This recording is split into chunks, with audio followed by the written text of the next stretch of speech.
আসসালামু আলাইকুম বন্ধুরা, কেমন আছেন আপনারা? আশা করি সকলেই সুস্থ এবং ভালো আছেন। গরিব ঘরের রাজপুত্র এপিসোড ৩৮ কেমন লাগলো? আজকের এই পর্বে আমরা দেখেছি অনেকের অনুশোচনা, মেঘলার কঠিন সিদ্ধান্ত, নতুন ষড়যন্ত্রের সূচনা এবং এমন এক সত্যের আভাস যা সামনে পুরো গর্বটাই বদলে দিতে পারে। তাই আজকের ভিডিওটি একদম শেষ পর্যন্ত দেখবেন, কারণ প্রতিটি জেসেল ভেতরে লুকিয়ে আছে এমন কিছু ইঙ্গিত যেগুলো বুঝতে পারলে আগামী পর্বের গল্প অনেকটাই পরিষ্কার হয়ে যাবে। পর্বের শুরুতেই আমরা দেখি অনেক মেঘলার সামনে দাঁড়িয়ে নিজের সমস্ত অহংকার ভেঙে ক্ষমা চাইছে। একসময় যে মানুষটি মেঘলার কোনো কথাই বিশ্বাস করত না, আজ সেই মানুষটাই কাঁদতে কাঁদতে বলছে, আর একটা সুযোগ দাও। কিন্তু মেঘলার উত্তর ছিল একদম পরিষ্কার। মেঘলা আর আগের সেই মেয়ে নেই, সে এখন শালিমা চৌধুরী। এই পরিবর্তন শুধু নামের নয়, এটা তার আত্মসম্মান আর ব্যক্তিত্বেরও পরিবর্তন। মেঘলা অনেককে মনে করিয়ে দেয় যখন তার গর্ভে সন্তান ছিল, তখন সে কতবার অনেককে বলেছিল এই সন্তান তারই। কিন্তু অনেক বিশ্বাস করেনি, বরং অপমান করেছে, অবিশ্বাস করেছে, মানসিকভাবে ভেঙে দিয়েছে।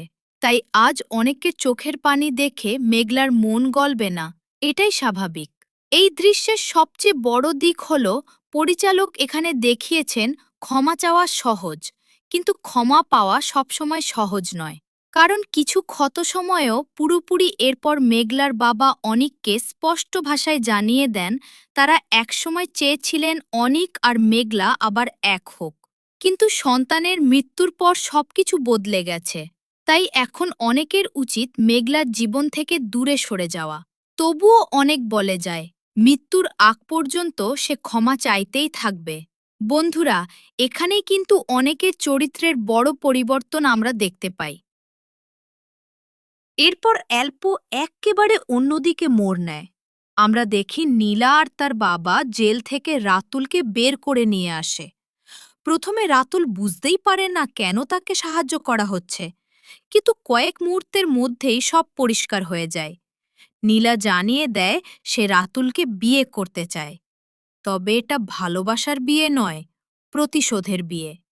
নীলার বাবা আরও বড় প্রস্তাব দেয়, যদি রাতুল তাদের সঙ্গে হাত মেলায় এবং মেঘলা ও অনেককে ধ্বংস করতে সাহায্য করে, তাহলে তাকে ব্যবসার অংশীদার বানানো হবে।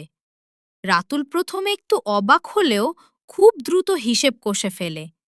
সে বুঝে যায় এত বড় ব্যবসায়িক সুযোগ জীবনে বারবার আসে না। তার উপর একজন কোটিপতি মেয়েকে বিয়ে করলে নিজের হারানো অবস্থানও ফিরে পাবে।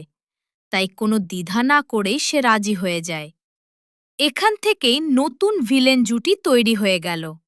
একজন প্রতিশোধের জন্য বাঁচে, আরেকজন টাকার জন্য। এদিকে গল্পের সবচেয়ে বড় মোড় আসে যখন বৃষ্টির শ্বশুর অতীতে সেই ভয়ঙ্কর সত্য প্রকাশ করে। তিনি স্বীকার করেন মেঘলার সন্তান আসলে মারা যায়নি। টাকার লোভে আর বৃষ্টির সংসার বাঁচানোর আশায় দাইমাকে দিয়ে নবজাতক শিশুকে অন্য এক মহিলার হাতে তুলে দেওয়া হয়েছিল।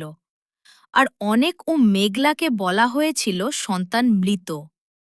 এই সত্য শুনে বৃষ্টি একেবারেই স্তব্ধ হয়ে যায়।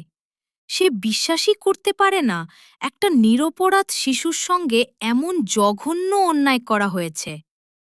সবচেয়ে গুরুত্বপূর্ণ বিষয় হল বৃষ্টির সঙ্গে সঙ্গে সিদ্ধান্ত নেয় সে আর এই সত্য লুকিয়ে রাখবে না।